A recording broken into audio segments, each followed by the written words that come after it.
ከባድ እንደሆነ ቢናገሩም ከአስተማሪዎቹ መካከል ሚስተር ኢም የተባለ አስተማሪ ከዚህ በፊት የሱ ተማሪ ለሆነው ለዴም ይደውልለታል።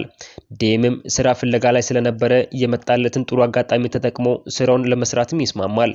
በሚቀጥለው ቀንም በስኩተር ወደ ቤት ትምህርት ቤት ሲመጣ እንመለከታለን። እየመጣ ባለበት ሰዓትም የትምህርት ቤቱ የተወሰኑ ተማሪዎች ተቀምጦ ሲጋራ ሲያጨሱ ያያቸዋል።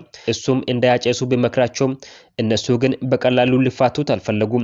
ሊደበደቡትም ፈለጉ። እሱ ግን በቀላሉ አሸንፏቸው ስርዓት አስተምሯቸው ወደ ትምህርት ቤቱ ይሄዳል። እዛም ርዕሰ መምህሩንና ሌሎች አስተማሪዎችን ያገኛቸዋል። አስተማሪዎቹም ስለ አስቸጋሪ ተማሪዎቻቸው ከነገሩት በኋላ ሚስ ዩሪ ወደ ተመደበበት ክላስም ተወስዷለች። ዴም ወደ ክላስ ቢገባም ተማሪዎቹ ትኩረት አልሰጡትም።